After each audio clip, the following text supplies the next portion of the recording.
Community Radio is looking for those who are interested in hosting their own talk show, with monthly and weekly slots available on Conroe's FM 104.5, 106.1, and on irlonestar.com. Start your own podcast, create your first YouTube channel, and be on TV. Contact Lone Star Community Radio online at irlonestar.com or call the station message line at 936-647-3776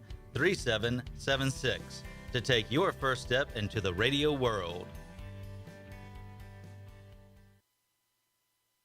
All right, Mornings Lone Star here at Lone Star Community Radio every weekday morning from 8 to 11 o'clock in the morning. Our special guest is in the studio. We got Sean Thompson in the studio. How you doing, man? Dick, it's good to see you. Yeah. So if people are listening on our FM and also the app right now, we are broadcasting live on our YouTube channel and Facebook channel. So if you want to watch us, that's a great place to go right now. That's Mornings with Lone Star, and we're going to be chatting until pretty much the end of the show, bumping up to the weekly business hour. So Sean and I used to have a morning show a long time ago, and he has moved on to greener pastures, but he was nice enough to come in to be my first guest today for the new show. So we're excited about having Sean in the studio. Before we get to Sean, I want to remind folks he's in an upcoming play at the Crichton Theater, Much Ado About Nothing. He is in it. He's an actor.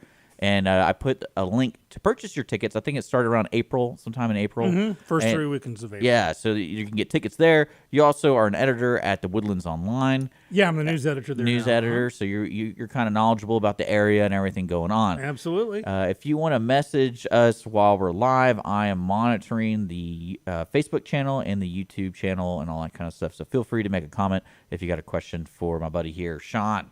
All right, man. How you doing? I'm okay. I mean, we see each other every now and then, not nearly enough. I'm used to our thrice a week show we had, Dick and Skippy. Yeah. And fortunately/unfortunately, I got snagged to be a news editor. So for a couple of reasons, I'm out and about and office bound and taking care of stuff, but also as a member of the media now, I can't be quite as vociferous as I was in the Dick and Skippy morning show. I have to have a public persona of, not favoring one side or the other. But hopefully, who knows? Maybe I can do something really bad over there. They'll fire me, and I can come back, and we can pick up where we left off. You always want to get fired, don't you? You're always looking to get fired. Always looking to get fired. Yeah, I mean, there's so much. It happens so much that, you think I'd make it easier by now. Yeah, true. But, so tell me about Much Ado About Nothing. I know that play. You're in it. You play who? I played Dogberry, Dogberry. If you saw the Kenneth Branagh version of it with Michael Keaton, with Keanu Reeves, I'm the Michael Keaton character. So it's he's the constable, but he's a real idiot. So, typecasting. Person with power and authority, but no abilities to use it wisely. Yeah, that's me. So I'm not even acting. I kind of remember that play. I want to say I even saw it on the stage before. It's a satire, right? Yeah, it's a popular one. Actually, So Much Ado About Nothing was written just after Romeo and Juliet. Okay. And it really is kind of the anti-Romeo and Juliet. Basically, it's what would happen if roughly the same plot happened with Romeo and Juliet, but nobody died, that it was a comedy. Okay. And so you even have this point halfway through where this woman's been done wrong, and you got this priest who's saying, "Hey, I got this idea. Let's fake your death for a bit." And I know that back in the day, the audiences were going, "No, don't do it. That's how Juliet died." So, but it's a total rom-com, romantic comedy, battle of the sexes. You got the young loves with Hero and Claudio, and who's played by Holly Teague and Ian Montez. And then you've got the real battle of the sexes between Beatrice and Benedict, who, your typical rom-com, they're wailing on each other, just war of the words, and bit by bit. You're a big Shakespeare guy. I'm a Shakespeare So that's probably nut. why you're in this. I am. Well, Melody Dixon is directing it. Okay, she is the newer Executive director of the Crichton Theater. Yeah, of Stage Right. Stage Right. Right. Who the Stage Right is the theater company who's in residence at the Crichton Theater, and then you got the Players Theater Company who's in residence over at the Owen across the street. Interesting. And I know the Owen has just started rehearsals for Noises Off, which is a great comedy too. So lots of great theater up here in Conroe. Yeah, downtown is changing quite a bit. It is. I actually had trouble finding parking here, and I'm used to, just pulling up right outside the Yeah. studio. I love the new digs. What do you And think? I love this. I mean, so for years you had me in this little cramped, closet. We're getting official. that The city's smelled getting like serious. stale Cheetos, and now we're in this building. We're in Conroe Tower. Well, Conroe's growing. We're growing. It is. I was very honored. Recently, the Conroe Art League asked me, Yeah. because on top of everything else, I still have my business C3, so I do videos and stuff. And a few years ago, I did a video for them for this grant for the Conroe Art League, and they used it for the last few years, but they got told you have to do new videos. So they hired me to do a new video for them. So I got to shoot some more Conroe footage and get all this details about Conroe. It's just staggering. Well, speaking of the Conroe Arts Alliance, they're doing their festival in, I think, 2 weeks. I think it's the 11th. I think it's like coming up Let me really see. quick. I got it right here. It's March 18th. 18th. Okay. So it's next week. A week so from- I'm right. You're wrong. Oh, is that the Conroe? This is the Greater Conroe Arts Festival. Okay, the Conroe Music Festival is this weekend. Oh, it is? Yeah. The Crossroads? I Uh-huh. thought it was April. That, unless I got the wrong information. Yeah. But, I'm in the news, so I'm sure it's Yeah. all fake anyways. You didn't come prepared. Where are your notes? Right. Where are your notes? But if you're just now tuning in, we're talking to Sean Thompson. He is a local actor and also news editor at Woodlands Online. They're, speaking of growth around Montgomery County, have you driven on 105 recently? Yes, I It's a have. mess. It is. What happened with that? For some reason, they're putting a median in. That's what do they call it? Protected median. Uh-huh. So if folks don't know, 105 is a giant road that goes from all the way from Conroe all the way to Montgomery. Yeah, the it's city a of giant Montgomery. east-west that bisects Yeah, I-45. and it comes right through downtown. But they're putting medians, like concrete medians, so you can't just U-turn whenever you want, and it's a pain in the butt sometimes. I was up there last week. There's apparently a really big local boy who became a country music star. Oh yeah, Parker McCollum. McCollum. I kept that on it? wanting to say Parker Lewis can't lose, but yeah, Parker McCollum. And so there was a media event where I got to go inside and, wore my media pass and got up close and personal with Yeah. him. And for you ladies out there, yes, he did smell like popcorn and rainbows. Interesting Yeah, smell. very interesting. But it was at the Raising Cane's. Just Oh, that's right. He 105. was serving people. Yeah, he showed up, and I had to work my way through the throng. That's one reason I love being in the media, because I wave my media pass. Yeah, It's all the like, girls it's like were screaming. Disneyland. Oh, they were. There had to be, when I say hundreds, probably well over 1,000 people. The line was wrapping around the Wow. block, and Who do you think places that order at Cane's be like, hey, we got this Parker guy coming in. We need like 14 times more chicken tenders than we usually get. You're right, and get it early. Oh, what they did, so he came in, he ordered a meal. The guy was a trooper because he's actually eating, and Well, he probably all the likes it. photographers Who are doesn't there. like Cane's? It's the sauce that'll do it to you. Yeah. Man. And then they gave him a tour, and then he strapped on one of the headsets and started taking orders for some people. And of course, the news is outside in the drive-through lane, so people were, "What's going on?" I just want my chicken. And now, unfortunately, I'm not much of a country music guy. So when I first heard, "Oh my God, Sean, you got to get out to Raising Cane's," Yeah. this Parker guy's gonna be. I thought it was like a football player or something. Then Yeah. I realized, no, this guy's like male artist of the year for the CMA Awards. Well, you and opened stuff. up the Houston Livestock Rodeo. That night. He opened up the rodeo. Yeah, so think about that. That's I bet he how, didn't eat any of that chicken. He only ate like a couple bites, right? Oh no, he wiped it out. Oh, I wonder how he feels when he's going on stage and you got chicken in your belly. Well, the dude was kind of, what's the word, swole. I mean, Yeah. he was kind of ripped, so I'm sure he did some workouts between. Oh, he hasn't gone Elvis on us yet? Not yet, no. That's good. That's good. Well, that's pretty funny, right? Well, I miss you a lot, man. There's a lot going on here, and you're always a joy. You can check out YouTube. Go to Dick and Skippy in the mornings, and you can see a lot of interviews we had. And Yeah, well, that was kind of funny because the last election season, as the news editor, I was working on this voter's guide, a comprehensive voter's for guide. the local stuff here. For all the Montgomery County or Woodlands area Yeah, races. you're the Woodland side of Montgomery Right, County. and as Skippy, is pretty vocal that I lean fiscally conservative, and that we would have a lot of discussions and debates on that. And so I got a call from the local DNC with concerns about my voter's guide for Woodlands Online, saying, Good. "Well, you're a conservative." I'm like, "Yeah, but as a news editor, I'm not." or not publicly, that everyone got. How the would same, they know you're a conservative? Because they listened to Dick and Skippy in the morning. No way. They did, apparently so, because I got this call from going, we just want to make sure. So I sent them the information. So when you're in the media, you gotta watch out. Yeah, it happens. People think I'm an anarchist. Which is, depends on what day it is. Yeah, this is true. Yeah. But as a result, I got to moderate the all-candidate debates a few months ago. Yeah. That was a lot of fun. I got to run a debate the way I wanted to run a debate, where I get tired of people just doing sound bites and getting away with it. So I would actually call candidates. Or Did you have like a clown horn to interrupt them? I had a hotel bell sound on my phone to go ding. And I would call them out on it or quote them to themselves, and that was funny when they realized they were getting quoted to themselves. Local stuff, it's just not as in-depth that I think people expect it to be, because when you hear politics, you always hear of like the big games, like the president, and so they're like, well, why don't they have debates like they have on CNN? Well, we did.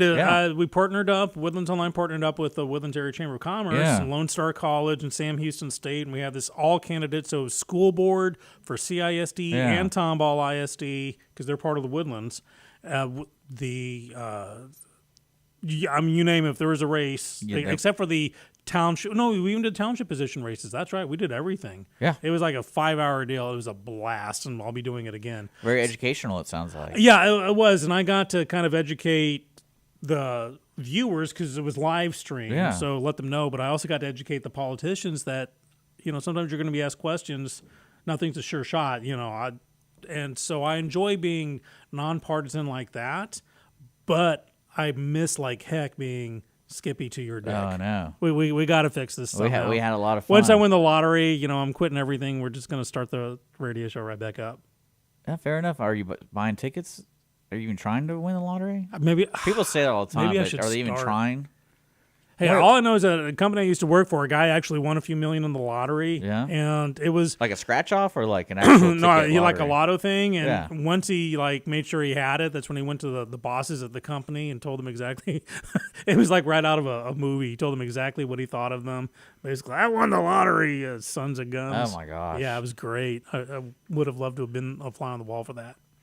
Yeah, I feel like downtown Conroe won the lottery, just because all this new stuff. It's like, who are these people? What is going on? Yeah, well, it's gotten some actual designations as a arts destination and a music destination. These are actually state designations.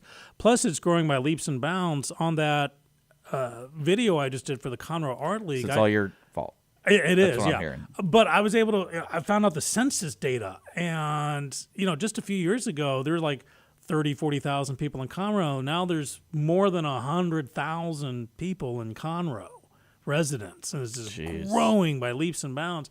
And for some amazing reason, the infrastructure is able to keep up with it. Because usually you get that growing pains. Yeah. We don't have the roads. One-lane road for 10,000 people. Conroe seems to be nailing it. That's good. Good. Yeah, I like what's going on. And then have you visited all the new restaurants down here?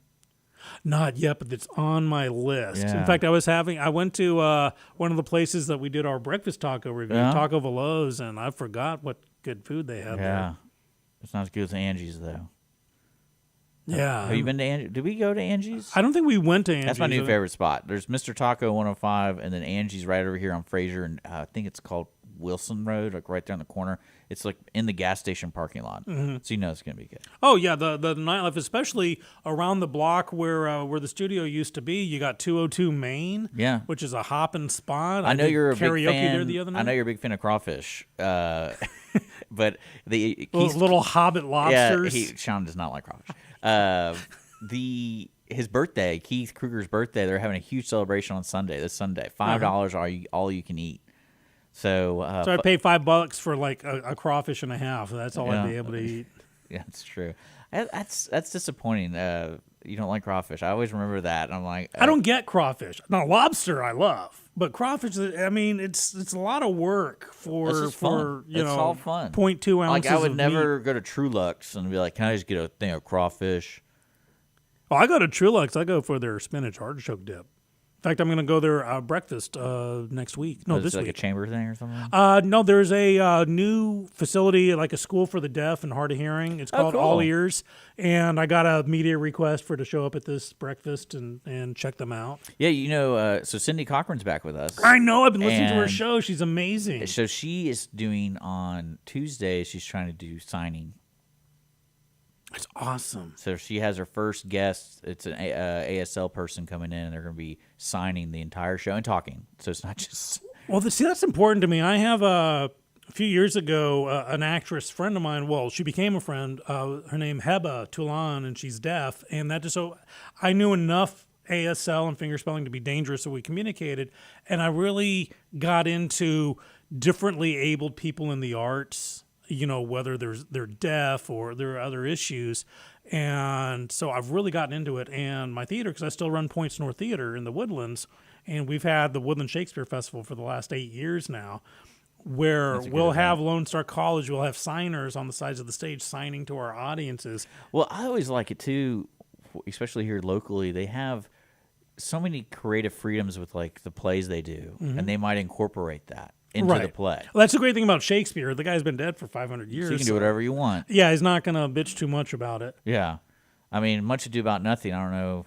I can actually see that play working with different disability people because the whole show concept is miscommunication. Right, exactly. So you're trying people not talking to each other. This guy's deaf, this guy's, blind, and it's like they're trying to figure it out. And just in case people were wondering, this particular production that Melody's directing, it's set true is what it's called. Not like the Old West or the Far Future or World War II. I like it's that set stuff. like it's supposed to be. I love interpretive Shakespeare, but every now and then it's good just to have it as it's meant to be. Yeah. Because it shows the timelessness of the War of the Battle of the Sexes. Well, we definitely had this conversation about Shakespeare where I think when y'all do that kind of stuff, it's because the actors want to do that. And it's not for like a production thing. It's like the actors want to live that because they dream to be in a Shakespeare. They dream to wear the weird clothes that they wore, and the shoes and the tights and shoes. And and give up all personal hygiene for a year. Yeah. I know that's what I'm saying. I feel like when actors get into that stuff like that, everyone was trained in Shakespeare in one way or another. And it's like, can we do an actual production of Much Ado About Nothing? Yeah, it's good to get in on the real thing. Don't change anything. Don't change a thing. Yeah. I've got another gig coming up. And the audience hates it. No, actually, the audience is going to love this one. Totally. I mean, I've done Much Ado. I'm kidding. Where I said it in World War II, actually. You remember that Time magazine cover with the sailor kissing the nurse? We actually recreated that scene. Oh, that's right. I did that. I said Much Ado About Nothing at the end of Vietnam. I think Much Ado About Nothing might be my favorite Shakespeare, just because it's comedy from start to finish. It's my favorite. Yeah, it's from start to finish. It's funny. You get it. Don't be worried if you don't get Shakespeare. That's You'll get this show. It's easy access. It's a lot of fun. My primitive brain to understand Shakespeare. So in April, this is running in April, but also in April, I'm holding auditions. There's a theater in Houston called Theater Southwest, which is on the west side of Houston. There's so many. Okay. And they asked me to direct a show there called The Book of Will. And I read the script, and I fell in love with it. Oh, so it's like a local script, or is it? No. Actually, it's written by this lady named Lauren Gunderson, who's like really popular right now. In fact, the same theater is doing another show written by this lady called Silent Sky, which is about the first female astronomer, and it's amazing. Okay. Book of Will is about. It's a few years after Will Shakespeare's dead. It's a comedy, but it's based on the real story of the people who were left behind, his actors and stuff, realizing that he died and they didn't have full scripts on anything, and people were like writing new plays and putting Shakespeare's name to it or changing his lines, so they decided to put together the first book of the complete works of William Shakespeare while they remembered them. Oh, wow. Because they're starting to die off, like, oh no, he knew all the lines for Iago. And because Shakespeare, it wasn't like today where you get the script in your hand. They would get ripped off a lot, so you just write down your side of the script or the prompt book or something. And it's them having to deal with all the grief to get this first book together. And it's a wonderful, I mean, if you're into Shakespeare or afraid of Shakespeare or something, that's a show to come watch. You'll have to schlep down to Houston. So but it'll run in June. You can get tickets. I put a link to Much Ado. But Much Ado, definitely come. First 3 weekends of April. It's a great show. It's a lot of fun. Yeah. And you got to see me being a total idiot. Yeah. I love. I'm just having fun. He fits right into that role. I do. Well, I'm playing Dogberry as kind of a... What a name, too, by the way. Yeah. Playing him as kind of the guy who always wants to be a cop and he's read all the books, but he can't get beyond being like a mall cop or something. You can't pass the PT. Right, can't pass it. So, I actually carry a wooden sword. They don't trust me with a real sword. That kind of thing. It's a lot of fun. All right, well, I'm definitely going to check it out. I think Holly and I can have a little date night. I love that. How is Holly? She's doing wonderful, seen her in man. forever. Yeah, she's working as OR nurse over there at Memorial Hermann. And In she just started. Woodlands? Yeah, she just started last week. She met my mom was in the OR. You said, not ER. Yeah, OR. OR. Okay, my mom was in the ER. She's okay now, but a couple of times the last few months in Memorial Hermann. So I thought maybe Holly took care of her, but Holly's in the OR. OR, yeah. Well, she's really excited about it. She basically told me that she's been a nurse for 10 years, and she's like, I just need a break from people that are up and talking to me. So everyone's got to be sedated. She's like, that's the goal right now, is everyone's sedated when they come see me. Well, she may have. I had to go to Memorial. Was it Memorial Hermann? I think I had a bad kidney stone thing where they had to put me under and zap it out. Is that when you were just eating pretzels and beer? Is yeah. that what it was? Apparently, when you go keto, they don't tell you that keto is designed to give you kidney stones. Yeah, everything inadvertently. Yeah. So or it's a bad I was joke. losing weight and looking good, and then I was the guy that got the kidney stones from heck, but they had to actually put me out and zap it. And hey, who knows? Maybe Holly saw me with no pants on. I don't know. Don't put that in my mind. She could have been there. I don't know. That's pretty funny. But yeah. So anything else? I know we gotta be wrapping up here pretty soon because we got a show at 11 o'clock with the weekly business hour with Rick. With Rick, yeah. Am I going to see no, Rick too? Unfortunately, it's a replay. Oh, then forget it. He's not listening. Let's just keep going. Yeah, that's what we can do here on Lone Star Community Radio. But yeah, a lot of stuff is going on here. We're trying to look for new show hosts. So if you want to start your own show, reach out to us at lscrstudios@gmail.com. But you got to live around here. I get a lot of strange people from other countries trying to start shows. And I'm like, how does this? I literally had a lady who reached out, and we coordinated a meeting here, et cetera, and then she was an hour late, and I called her. I was worried. And I go, is everything okay? And she's like, well, I'll be there in a minute. So I wait a minute, and she didn't show up, so she calls me, and she goes, hey, is the station located at a house? And I'm like, no. But I'm thinking she might be right outside downtown or something. No, it turns out she's in Utah, and she drove an hour and a half to some other 300 West Davis Conroe Tower. I guess there is another Conroe Tower out there. I have no idea. She apologized, and I was like, how did she not know that we were in Conroe, Texas? Do your due diligence, people. Well, no, I laughed. I had to laugh because I was like, I'm sorry, but I thought I did everything I could do to tell you that we're located here. But good luck to her. And yeah, best luck to her. I'm helping her with some other stuff. But hey, now you and I have to talk off the air. I'm going to leave a little thing dangling here. Yeah. I was talking the other day with some friends, and I got this idea for a website, and great. I found out that the website name had not been taken, so I snagged it. Okay. And with that, I have an idea for a multimedia website that picture Skippy but on steroids. And I think we can do it like a radio show. I like it. We have to talk about that. Any idea is Stay a good tuned. idea in my mind. Yeah, so right. if you're listening and you have an idea, it's probably good. So give it to me. There you go. But yeah. So yeah. They let me on the air. They should let anybody on the air. We let Cindy on the air. She's my barometer of the least thing we can do. Sorry, I'm just kidding. I love you, Cindy.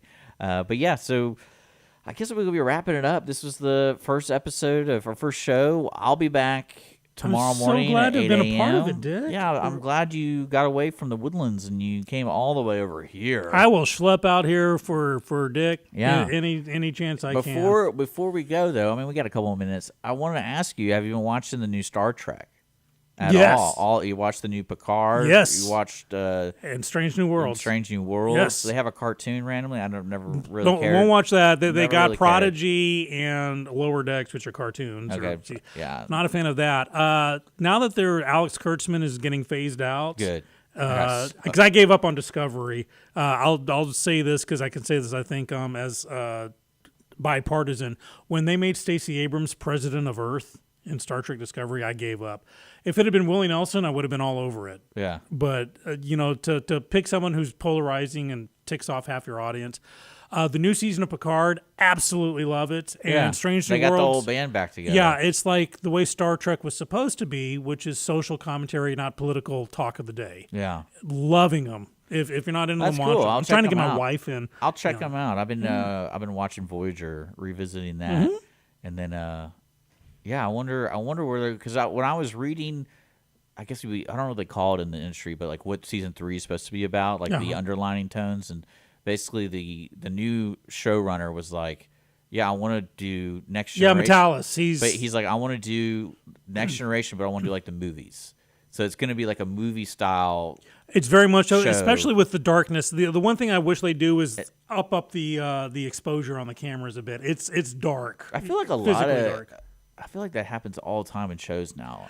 It's a thing. It started off in the 90s and the early 2000s, like with the West Wing, where you ordinarily would be under fluorescent lights, but they decided to make it moody spotlights. I think a joke I read is a lot easier for graphic artists for green screening to make it dark so that you don't see all the mistakes they put in there.